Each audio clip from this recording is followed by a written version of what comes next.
राधे कृष्णा। कृष्ण भक्तों को मेरा प्रणाम। चलिए हम अपने भगवद गीता 12वां पेज स्टार्ट करते हैं। अतएव भगवद गीता में हम पाएंगे कि परम पूर्ण में परम नित्यंता नियंत्रित जीव तथा जगत साक्षात काल तथा कर्म सहित रहित है और इन सभी की व्याख्या इसके मूल पाठ में की गई है। ये सब मिलकर परम पूर्ण का निर्माण करते हैं और यही परम पूर्ण परम सत्य कहलाता है। यही परम पूर्ण तथा परम सत्य पूर्ण पुरुषोत्तम भगवान श्री कृष्ण हैं। सारी अभिव्यक्तियां उनकी विभिन्न शक्तियों के फलस्वरूप है। वे ही परम पूर्ण है। भगवद गीता में यह भी बताया गया है कि निर्विशेष ब्रह्मा ही पूर्ण परम पुरुष के अधीन है। ब्रह्मणो ही प्रतिष्ठाहम। ब्रह्मा सूत्र में ब्रह्मा ही विशेष व्याख्या सूर्य की किरणों के रूप में की गई है।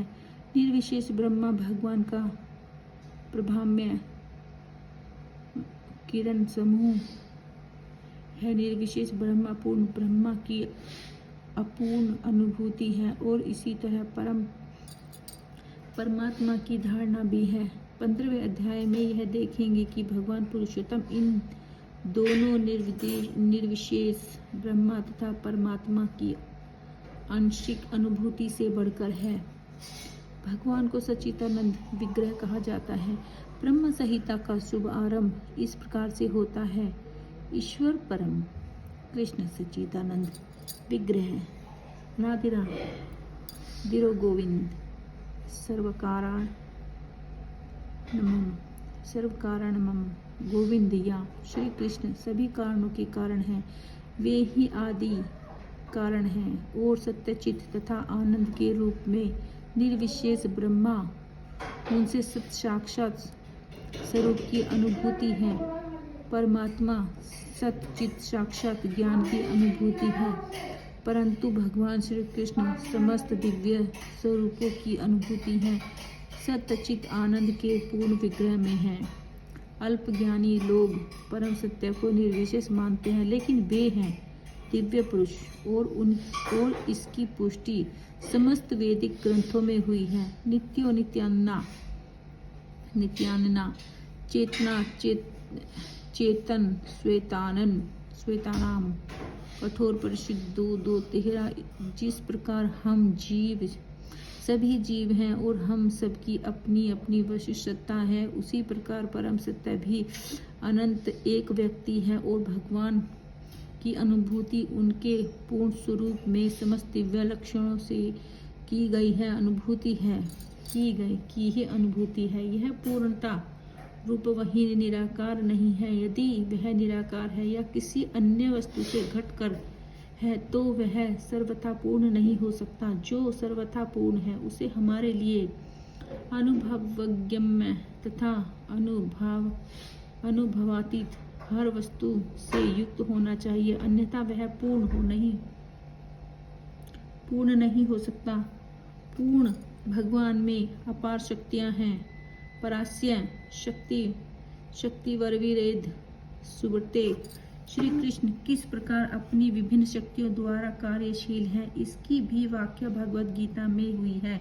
यह दृश्य जगत या भौतिक जगत जिसमें हम रह रहे हैं, यह भी स्वयं में पूर्ण है, क्योंकि जिस 24 तत्वों में से यह निरीक्षण ब्रह्मांड निर्मित है, वे संख्या दर्शन के अनुसार इस ब्रह्मांड के पालन तथा धारण के लिए अपेक्षित संसाधनों से पूर्णतः समावित है। इसमें न तो कोई विजातीय तत्व है, न ही किसी की आवश्यकता है।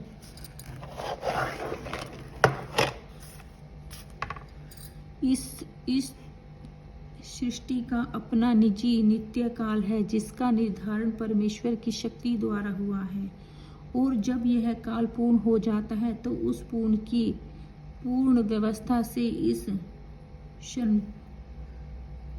क्षणभंगुर सृष्टि का विनाश हो जाता है।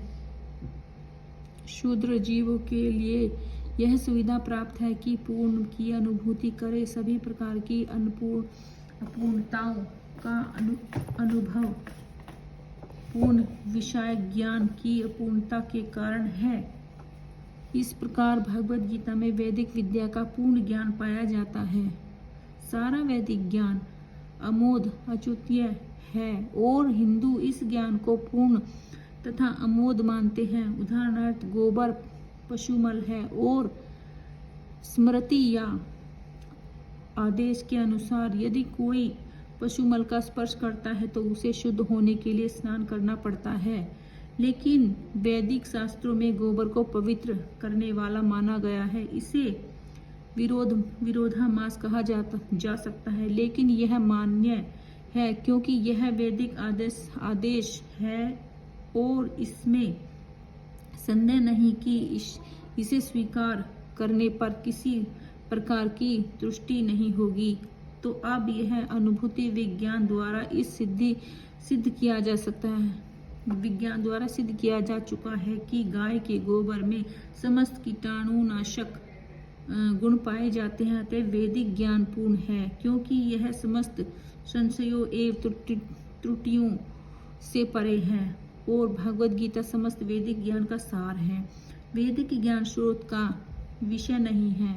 हमारा स्रोत कार्य अपूर्ण है क्योंकि हम अपूर्ण इंद्रियों के द्वारा स्रोत करते हैं। हमें पहले से चले आ रहे यह पूर्ण ज्ञान को परंपरा द्वारा स्वीकार करना होगा। जैसे कि भगवद गीता में कहा गया है, हमें ज्ञान को परंपरा के उपयुक्त स्रोत से ग्रहण करना होता है।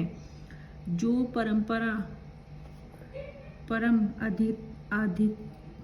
आध्यात्मिक गुरु साक्षात भगवान से प्रारंभ होती है और गुरु शिष्यों की यही परंपरा आगे बढ़ती जाती है। छात्र के रूप में अर्जुन भगवान श्री कृष्ण से शिक्षा ग्रहण करता है और उसका विरोध किए बिना वह श्री कृष्ण की सारी बातें स्वीकार कर लेता है। किसी को भगवद गीता के एक अंश को स्वीकार करने और दूसरे अंश को अस्वीकार करने की अनुमति नहीं दी जाती। हमें भगवद गीता को बिना किसी प्रकार की टीका टिप्पणी, बिना घटाए बढ़ाए तथा विश्व वस्तु में बिना किसी मनोकल्पना के स्वीकार करना चाहिए। गीता को वैदिक ज्ञान की सर्वाधिक पूर्ण प्रस्तुति समझना चाहिए। वैदिक ज्ञान दिव्य स्रोतों से प्राप्त होता है और स्वयं भगवान ने पहला प्रवचन किया था।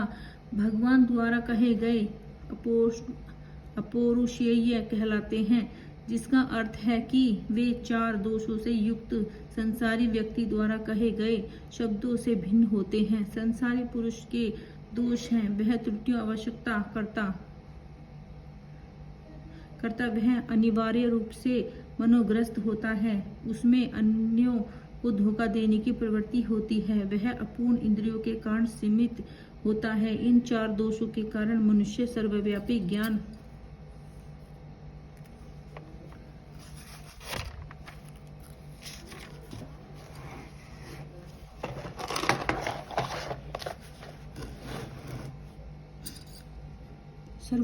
ज्ञान से विषयक पूर्ण सूचना नहीं दे पाता। यही ऐसे दोषपूर्ण व्यक्तियों द्वारा वैदिक ज्ञान प्रदान नहीं किया जा सकता। इसे प्रथम पृष्ठ जीव ब्रह्मा के हृदय में प्रदान किया गया है। फिर ब्रह्मा ने इस ज्ञान को अपने पुत्रों तथा शिष्यों को उसी रूप में प्रदान किया है जिस रूप में उन्हें भगवान से प्राप्त हुआ। भगवान पूर्ण है और उनका प्रतीक उनका प्रकृति के नियमों के वशीभूत होने का प्रश्न नहीं उठता। अतएव मनुष्य में इतना समझने की बुद्धि होनी चाहिए कि भगवान श्री कृष्ण ही इस ब्रह्मांड की सारी इच्छाओं, सारी वस्तुओं के एकमात्र स्वामी है। वे ही आदि सृष्टा तथा ब्रह्मा के भी सृजन करता है। 11वें अध्याय में भगवान श्री कृष्ण को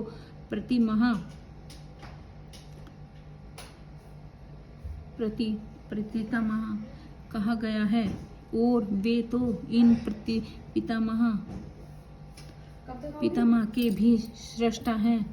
अतएव किसी को अपने आप को किसी भी वस्तु का स्वामी होने का दावा नहीं करना चाहिए। उसे केवल उन्हीं वस्तुओं को स्वीकार करना चाहिए जिन्हें उसके पोषण के लिए भगवान ने हिस्से में दी है। भगवान द्वारा हमारे हिस्से में लिखी रखी गई हैं। वस्तुओं को जिस तरह काम में लाया जाए उससे उसके अनेक उदाहरण प्राप्त है। इसकी भी व्याख्या भगवद गीता में हुई है। प्रारंभ में अर्जुन ने निश्चय किया था कि वह कुरुक्षेत्र के युद्ध में नहीं लड़ेगा। यह उसका अपना निर्णय था। अर्जुन ने भगवान श्री कृष्ण से कहा कि वह अपने ही संबंधियों को मारकर राज्य का भोग नहीं करना चाहता।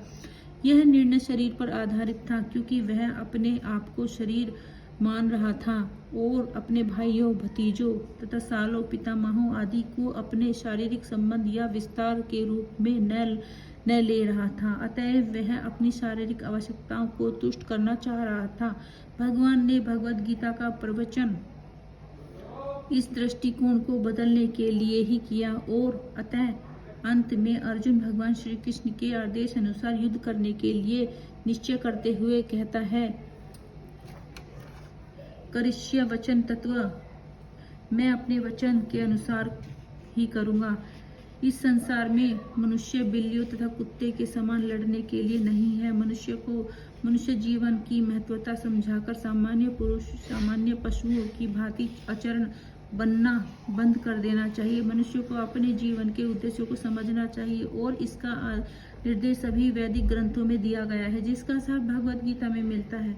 वैदिक ग्रंथ मनुष्य के लिए, पशुओं के लिए, मनुष्य के लिए है और पशुओं के लिए नहीं। एक पशु दूसरे पशु का वध करे तो कोई पाप नहीं लगता, लेकिन यदि मनुष्य अपनी अनियंत्रित स्वादेंद्रिय की तुष्टि के लिए पशु वध करता है तो वह प्रकृति के नियम को तोड़ने के लिए उत्तरदायी तो है। भगवद गीता में स्पष्ट रूप में प्रकृति के गुणों के अनुसार 3 कर्मों के उल्लेख है। प्रकार के कर्मों का उल्लेख है।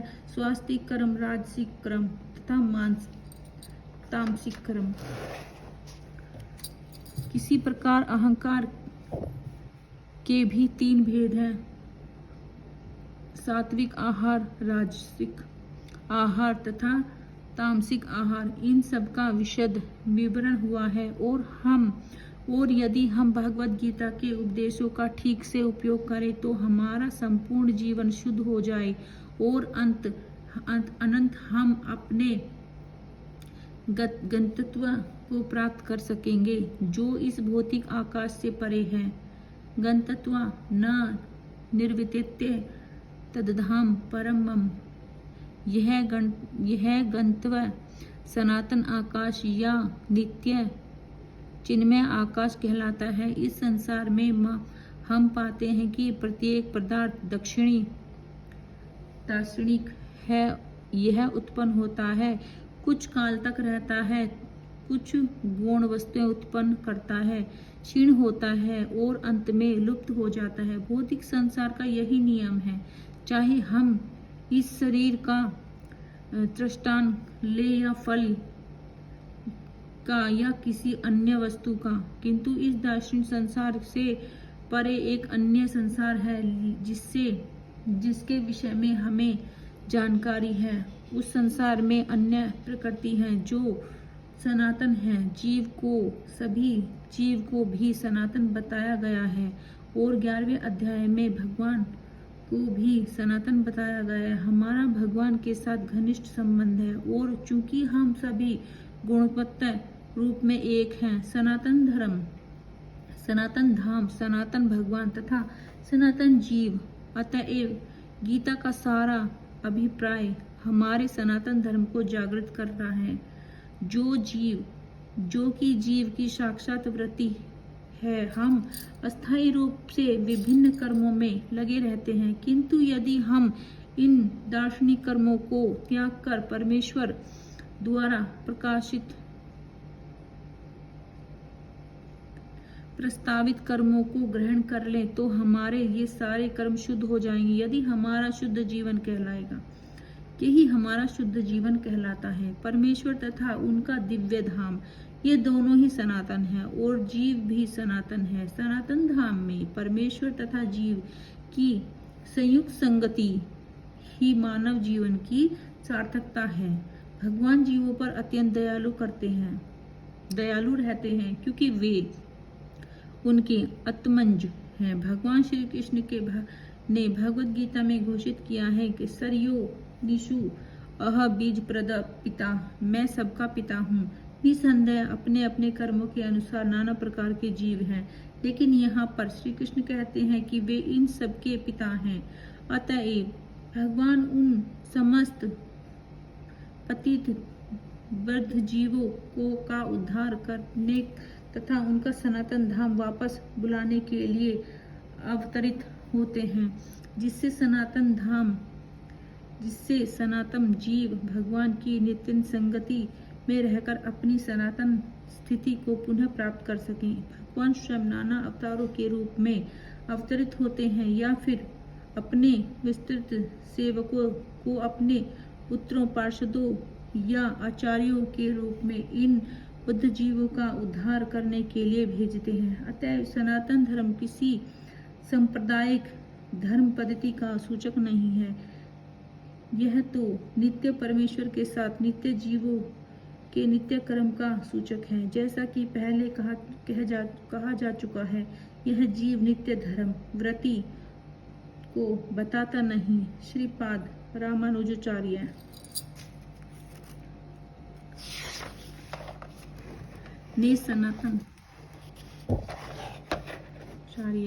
ने सनातन धर्म की व्याख्या इस प्रकार की है, वह जिसका न आदि और न ही अंत। अतएव जब हम सनातन धर्म के विषय में बातें करते हैं तो हमें श्रीपाद रामानुजाचार्य के प्रमाण के आधार पर यह मान लेना चाहिए कि इसका न कोई अंत है।